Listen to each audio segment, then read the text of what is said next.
Respect is rarely lost in one dramatic moment. There's no fight, no confrontation, no single event you can point to and say, that's where it happened. It disappears slowly. One ignored boundary, one unnecessary explanation, one moment where you tolerated what you should have corrected. And by the time most people realize respect is gone, they've already spent months training the people around them to see them differently. What's worse, the people who lost respect for you will never tell you. They won't send a message. They won't have a conversation. They'll just treat you differently and keep smiling while they do it. This video is about understanding exactly when that shift happens, why it happens, and more importantly, how to reverse it. Because respect that's been lost can be rebuilt, but only if you understand what caused it to disappear in the first place.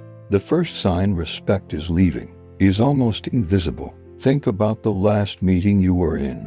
You made a suggestion. Someone nodded politely, maybe said, "Yeah, interesting," then moved on. 2 minutes later, someone else said almost the same thing. Different words, same idea. And suddenly everyone leaned in. Suddenly it was worth discussing. Suddenly it had value. That moment, that specific, quiet, almost unnoticeable moment, is the first sign. It happens in friendships too. You express an opinion. They talk over you, not aggressively, just easily, like your words didn't quite land, with enough weight to interrupt their thought. And it happens in relationships. You say something matters to you. It gets acknowledged, then forgotten, then repeated again the next week. People are not ignoring you because they hate you.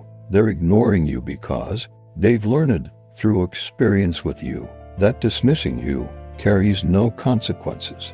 That's the part most people miss. It's not about whether people like you. It's about what people have learned they can get away with around you. And once that lesson is learned, it takes real, deliberate action to unlearn it. Here's something most people never understand about the disrespect they experience. Most of it isn't personal. The person who made that joke at your expense, they weren't necessarily trying to hurt you.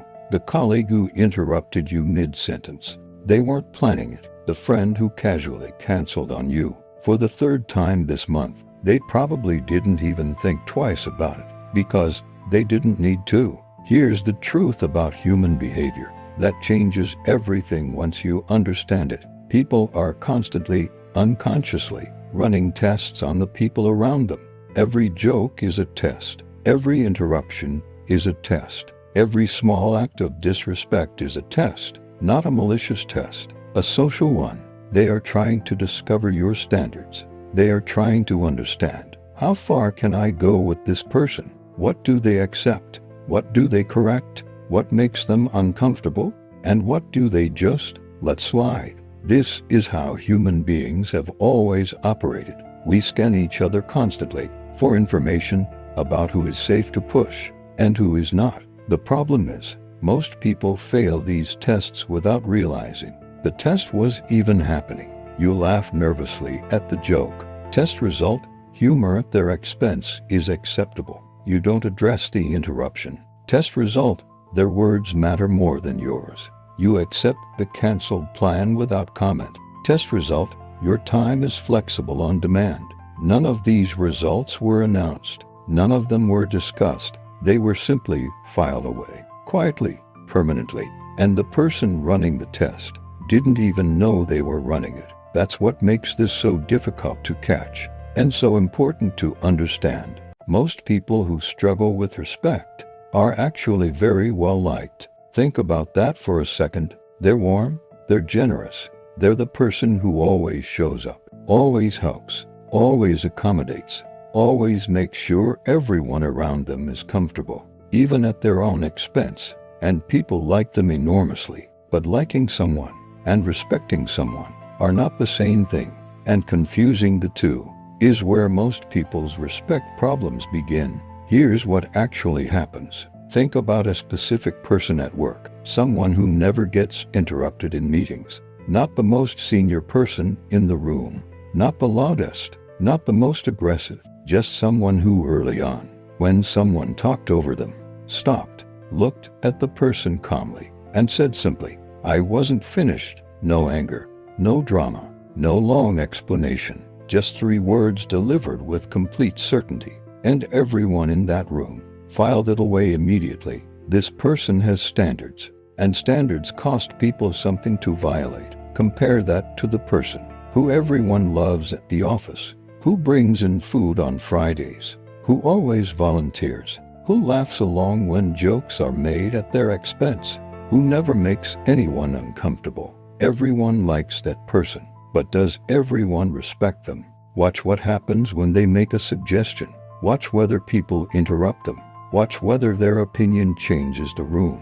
Being liked without boundaries creates familiarity, and familiarity without standards creates disrespect. Not because people are cruel, but because human beings, by nature, stop being careful around things that have never pushed back. When respect starts disappearing, most people respond by talking more. They explain more. They justify more. They defend themselves more. And in doing so, they accelerate the very problem they're trying to fix. Here's why. Every time you over-explain a decision, you signal that you need the other person to approve of it. Every time you justify yourself to someone who didn't ask for justification, you hand them authority over your choices. And people who sense that authority use it, not always consciously, but they use it. Think about the people in your life who command the most natural respect. Notice something about how they speak. They use fewer words, not because they have less to say, but because they've learned it. That certainty doesn't require volume. When someone questions their decision, they don't write a paragraph defending it. They might simply say, "I've made my decision," and leave it exactly there. That silence, that deliberate, unbothered silence, communicates something that no explanation ever could. It communicates your approval was never required, and people respond to that differently than they respond to someone who needs to be understood. Because here's the psychological truth behind all of this: people don't respect those who need them. People respect those who could walk away and be completely fine. The less you need someone's validation, the more carefully they handle you. That is not coldness. That is not arrogance. That is self-possession.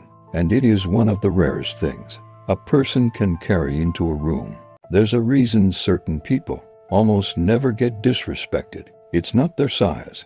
It's not their title. It's not their money or their status. It's their stillness. Calm people are psychologically difficult to disrespect for one specific reason: they cannot be provoked into giving you the reaction you are looking for. Think about what disrespect actually needs to work. It needs a reaction. It needs to land somewhere. It needs the other person to flinch, to get defensive, emotional, or desperate. That reaction is the reward. That's what confirms the power dynamic. But calm people don't provide it. Someone makes a dismissive comment. They don't rush to defend themselves. Someone tries to provoke them. They don't rise to it. Someone tests their patience, and their patience doesn't break. And that absence of reaction does something very specific to the person who was testing them. It makes them uncertain, because they cannot read the calm person. They can't predict what will finally provoke them. They don't know what the consequence of going too far might look like. And that uncertainty, that inability to predict and control, creates automatic respect. Not because the calm person demanded it, not because they threatened anyone, but because unpredictable people are naturally treated with more care. Calm people don't need to win every argument. They don't need the last word. They don't need everyone in the room to agree with them. And because they need none of those things, people become instinctively more careful about how they speak to them. That is the quiet power of stillness. It doesn't announce itself, but everyone in the room feels it. Before we talk about how to rebuild this, I want to say something directly to you. You've been in situations where you felt it happening, where you could sense the shift. The moment someone decided, quietly, without saying anything, that your boundaries weren't real, that your no was negotiable, that your time was available on demand, that your discomfort was something they could create without consequence. And instead of correcting it, you kept the peace. Maybe because you didn't want the confrontation. Maybe because you cared about the relationship. Maybe because you told yourself it wasn't worth the energy. But here's what that decision cost you. Every time you chose comfort over standards, you made a deposit into their belief that you could be pushed, and those deposits accumulated into the dynamic you're living with right now. That's not a character flaw. That's not weakness. That's what happens to almost everyone who prioritizes keeping peace over protecting their self-respect. The good news is, it can be reversed, and it starts with understanding that you are not asking for respect. You are creating the conditions where disrespect becomes too costly for people to keep choosing. Rebuilding respect is not about becoming aggressive. It's not about becoming cold. It's not about punishing people for how they treated you. It's about changing what you accept, quietly, consistently, without announcement. The first shift: stop over-explaining your decisions. Your choices do not require defense. The moment you stop defending them to people who didn't earn the right to question them, your words start carrying different weight. The second shift: stop rewarding disrespect with your presence. When someone disrespects you and you stay, laugh along, and change nothing, you have rewarded them. You have confirmed that the behavior carries no cost. Start introducing a cost, calmly, without drama, simply by withdrawing your engagement when the standard isn't met. The third shift: mean what you say. Every time you set a boundary and don't follow through, you teach people that your words are negotiable. Start saying less and following through on everything you do say. This single habit alone changes how people calculate their behavior around you.